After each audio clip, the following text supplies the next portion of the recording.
Kebetulan saya berkembang ya dari 2019 tuh punya satu outlet, terus sekarang di 2022 ini alhamdulillah udah punya 8 outlet. 8 outlet dengan outlet. produk yang berbeda? Produk yang berbeda, brand-brand yang berbeda. Yang saya lihat pastinya cara melihat franchise itu rame atau enggak, yang pertama kita coba dulu ya. Enak nggak nih? Kita sendiri kalau kita nggak suka, ya pasti kita jangan. Sebelum orang lain berarti lu dulu harus suka? Kita coba dulu, suka dulu. Ibaratnya kita nggak suka ngopi, masa kita jualan kopi. Kita gimana cara tahunya ini bisa laku atau enggak, seperti itu kan. Ya 4 kali UMR lah. 4 kali UMR Jakarta. Ya, wah keren. Itu bersihnya ya Bang Iwan.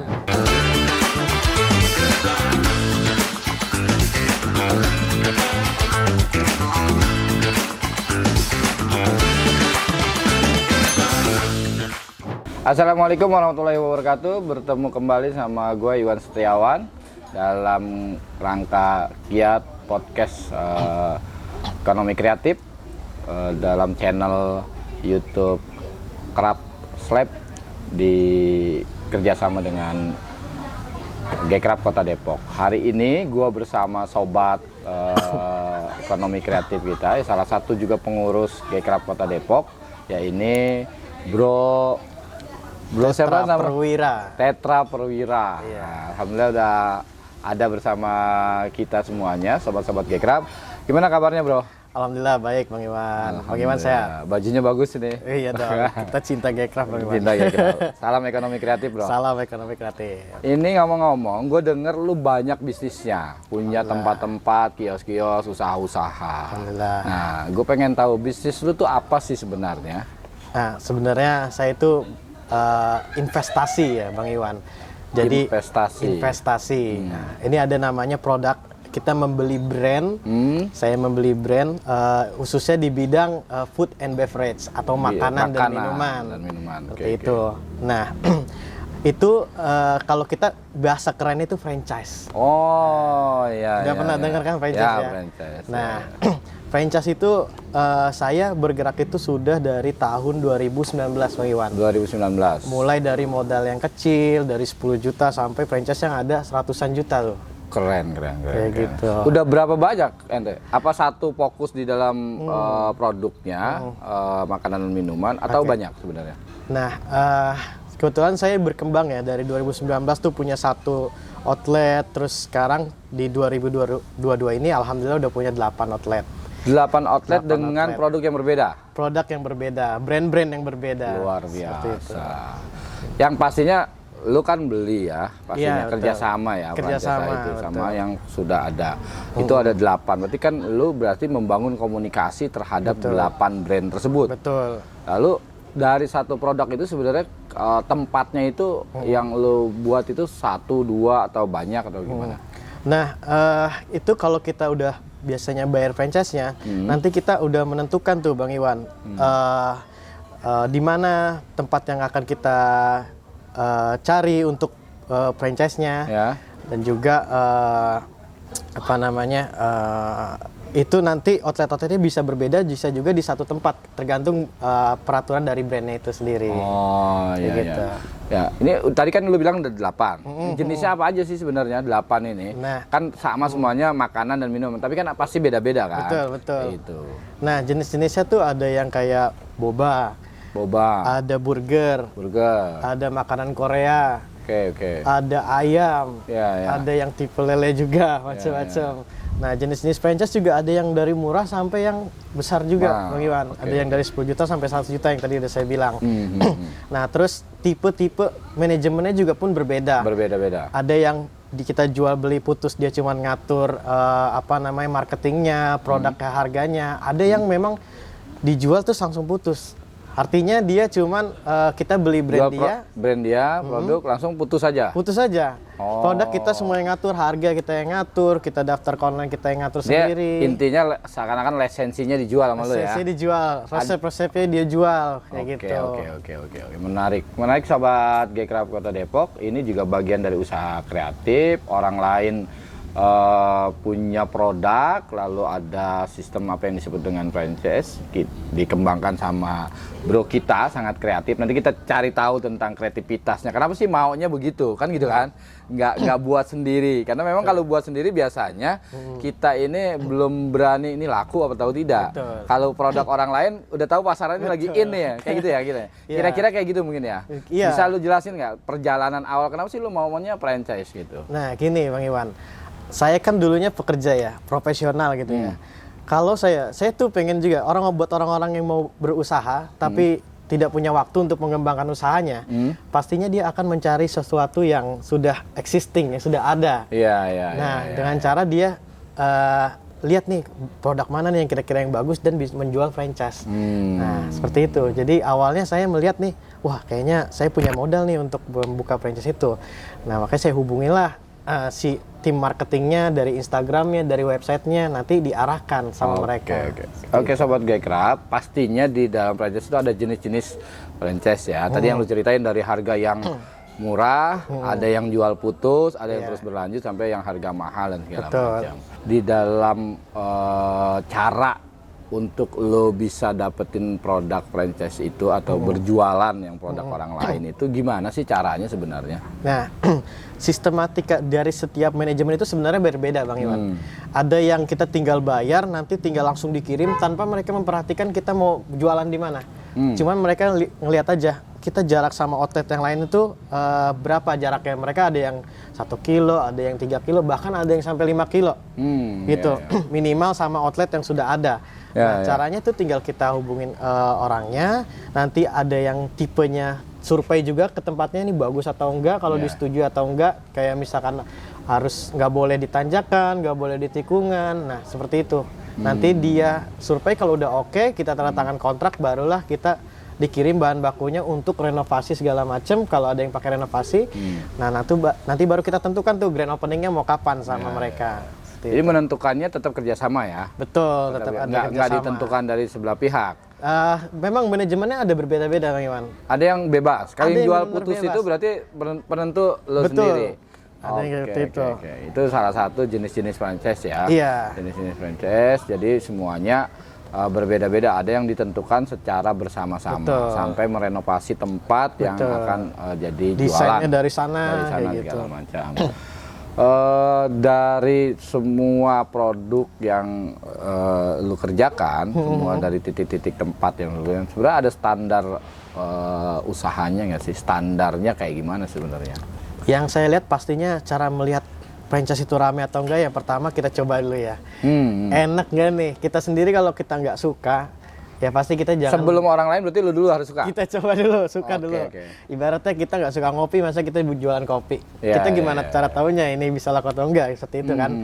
Nah, terus bisa kita lihat dari online ratingnya. Rame apa enggak nih? Kayak gitu. Di jam-jam rame, kita rame enggak tuh? Kayak gitu standarnya yang saya cari. Nah, itu kan lu udah punya 8 nih. Dari ke-8-8-nya lu yang jagain semua, yang jualan, atau memang lu hire orang atau ya menempatkan orang-orang, atau awalnya dari lu sendiri? Nah, saya dari awal itu sudah hire orang, karyawan. Dari awal udah hire orang? Iya, karena saya sebenarnya udah profesional. Maksudnya saya masih sambil bekerja di perusahaan orang kayak gitu. Jadi hire orang. Selain ente punya usaha, ente juga kerja sekarang posisinya? Sekarang sudah keluar fokus. Gitu. Tapi sebelumnya kerja di tempat lain? Sebelumnya kerja di tempat lain. Oke, Sobat Gekrab, ini menarik. Semua hampir anak-anak Gekrab yang saya wawancarai yang punya usaha, baik yang usahanya sendiri maupun termasuk Bro Tetra ini punya usaha franchise ini, juga sebenarnya punya pengalaman sebelumnya kerja sama orang lain. Gitu. Sobat-sobat Gekrab, kita akan pengen tahu sebenarnya tantangannya sejauh apa sih usaha yang sifatnya produk orang lain kita yang jual. Kan gitu kan? Kan beda misalnya kalau kerja di orang lain, di perusahaan besar kita jadi sales, itu pasti berbeda dengan yang sistemnya franchise. Franchise itu kan seakan-akan milik kita. Tapi sebenarnya bukan milik kita. Milik kita. Gitu kan? Bukan milik kita. Nah, itu tantangannya gimana tuh? Perjalanannya sebenarnya orang yang mengerjakan franchise itu kayak gimana? Tentunya tantangannya untuk orang yang tidak pernah berusaha ya. Kita bingung, rekrut karyawan aja bingung kayak gimana. Harus interviewnya kayak gimana, kayak gitu kan. Bahkan ada yang benar-benar dilepas kayak tadi jual putus, kita nggak tahu nih harga pasar yang cocok di sana tuh seperti apa gitu. Tapi memang ada yang peraturan dari pusat itu harga memang harus sama dari pusatnya. Nah ada yang benar-benar dibantu cara daftar online-nya seperti apa. Ada juga yang benar-benar kita daftar sendiri. Tergantung dari harga franchise tersebut. Jadi tantangan pertamanya adalah cari orang. Terus, karena produknya bukan produk kita. Karena produknya bukan produk kita. Lu disuruh jualin produk orang. Walaupun ada guide SOP-nya, tapi tetap kita kan kita sekarang harus nyelamin produk itu. Betul, kan. Tetap harus kita menyelami produk itu. Oke. Menarik sobat Gcraft, ini juga bagian dari usaha ekonomi kreatif. Ini kan lo udah punya 8 ya, pastinya ada sebenarnya penghasilan boleh lah sedikit dibocorin ya. Maksudnya 8 ini lumayan loh, walaupun kios-kios kecil, apalagi sampai yang tadi ada franchise yang ratusan juta dan segala macam. Boleh dibocorin sebenarnya penghasilannya udah sejauh apa sih sebenarnya? Penghasilannya sebenarnya sih ini kredensial ya. Nggak, lu nggak ceritain nominalnya. Kira-kira sebenarnya kalau lu punya usaha sendiri dengan usaha begini kayak gimana kira-kira? Ya kalau namanya bisnis kadang naik turun ya. Tapi kalau kita tarik tengah-tengahnya ini bisa ya 4 kali UMR lah. 4 kali UMR Jakarta. Ya, wah keren. Itu bersihnya ya Bang Iwan. Jadi kita ya tapi itu tetap akan bagi hasil dengan si karyawan lo. Bukan karyawan. Kalau karyawan tetap dapat komisi. Sudah terjamin ya. Sudah terjamin lah karyawan. Nah, kita bagi hasil dengan yang punya brand. Jadi ada yang namanya royalty, ada yang namanya manajemen fee. Nah, itu tiap brand beda-beda tuh Bang Iwan. Beda-beda ya. Kalau yang jual putus pasti dia nggak ada royalty atau manajemen fee. Oke. Intinya udah sobat Gcraft tadi udah jelas. Kerja sama orang gitu kan, kalau ngomongin UMR ya, UMK lebih baik begini. Ini boleh deh lu sebutin franchise lu tuh tadi yang 8 produk itu biar nanti sobat-sobat Gcraft tahu ini lu punyanya sobat kita nih, teman-teman Gcraft terutama. Itu apa aja sih sebenarnya? Disebutin. Ada yang namanya UFO Burger. Nah, itu bentuknya kayak UFO. Itu nanti ditayangin di sini ya, UFO Burger ya. Terus di mana tuh tempatnya? Di Sawangan. Ada 4 di Sawangan. UFO Burger ada 4 kios. Maksudnya ada 4 brand di Sawangan. Ada apa aja tuh di Sawangan? Ada UFO Burger, ada Shishi Boba, ada Yeoboto Poki, sama satu lagi ST Nusantara. Itu satu lokal. Satu kafe. Iya, satu lokasi. Punya lu semua? Iya, alhamdulillah punya saya semua. Tempat terus 4 lagi? Ada ayam gepuk Pak Gembus. Terus nanti kita makan nih sobat Gcraft ayam gepuk Pak Gembus ya. Kita makan. Ini kru biasanya lapar. Siap. Boleh kita makan di situ ya? Boleh banget, jangan datang. Terus ada lagi namanya nasi kulit gokskin. Nanti di itu ya, di sini ditayangin ya. Iya, ada yang paling mahal namanya mangut lele Pagianto yang lagi rame di Trans 7 tuh. Apa? Mangut lele Pagianto. Itu yang cobek dibakar gitu. Menarik. Oke sobat Gcraft, apapun usaha kalau kita kreatif itu bisa kita lakukan. Nah, tapi dalam usaha itu pasti kan ada jatuh bangun. Betul. Ya. Misalnya ya tadi apalagi di usaha yang bukan memang berasal dari inisiasi kita, inisiasinya orang lain. Betul. Nah, gue pengen dengar cerita dikit deh, jatuh bangunnya kayak gimana? Biasa ada cerita unik gitu mungkin ya. Benar. Jatuh bangun ya Bang Iwan ya. Kalau tentunya kita bukan punya basic orang psikolog ya. Nah, ngurus karyawan itu sangat sulit Bang Iwan. Jadi lebih di karyawannya? Iya, kalau daripada produknya? Betul. Orang nyari karyawan yang baik itu susah Bang Iwan, yang dapat dipercaya. Ya. Bahkan saya pernah ditipu sama karyawan, pernah diambil barangnya, seperti kayak gitu. Produknya diambil? Produknya diambil, mereka uangnya nggak dikembalikan, macam-macam tipenya, seperti itu. Padahal lu juga produk punya orang ini yang harus berbagi, ini diambil juga sama karyawan. Mungkin omset kita lagi turun, udah gitu kena musibah kayak gitu juga. Jadi jatuh juga. Seninya adalah cara ngerekrut orang juga lo ya. Betul. Selain bagaimana melihat peluang produk yang sudah ada, ini lagi in atau tidak, adalah seninya adalah merekrut orang yang kerja di tempat lo. Betul. Oke, sobat Gcraft. Kalau ini adalah bagian pengalaman yang bisa disampaikan. Saya pengen ada quote-quote tertentu dari Bro Tetra nih buat teman-teman muda, khususnya teman-teman Gcraft Kota Depok, anak-anak muda, biar kita tetap punya landasan sebagai anak bangsa, khususnya di Kota Depok, anak kreatif, karena menurut Ketua Umum kita bahwa ekonomi kreatif itu masa depan Indonesia. Betul. Silakan Bro. Quote dari saya buat anak-anak muda yang mau berbisnis tapi takut untuk berbisnis, coba kita belajar dari franchise dulu. Kita belajar gimana caranya mengoperasionalkan itu, kita punya usaha, kita belajar dari orang yang sudah sukses, baru nanti kita coba membuka sendiri dari sana. Seperti itu. Ya, mudah-mudahan. Jadi usaha berkreasi, punya usaha franchise itu adalah bagian pondasi awal. Betul. Karena kita risikonya orang lain dong. Iya. Kita cuma nyoba aja kan, Betul. menjual orang lain, tapi bukan dalam artian kita jadi karyawan orang lain. Betul, bukan. Bukan menjadi karyawan. Kita keluar dari zona nyaman sebagai karyawan orang lain, lalu kita berusaha melangkah awalnya adalah menjual produk lain dengan sistem kerjasama. Betul. Oke Sobat Gcraft, ini juga bagian dari usaha ekonomi kreatif. Kita sudah bincang-bincang dan sangat menarik sekali. Nanti bisa ditularkan bagian sesuatu hal yang sifatnya kreativitas itu bisa kita usahakan. Yang penting roda ekonomi bangsa ini khususnya di Kota Depok ini berjalan secara baik. Kalau anak muda punya kemauan, punya niat berusaha dan punya kreativitas, pasti akan laju ekonomi bangsa kita ini akan kuat. Bung Tetra, terima kasih. Sama-sama, Bro, makasih banyak.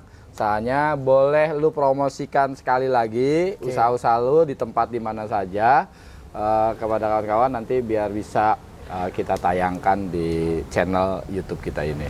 Oke, buat teman-teman sahabat Gcraft, bisa datang ke daerah Sawangan, tepatnya di depan Bakti Karya. Di sana ada UFO, ada burger, ada topoki, ada juga boba.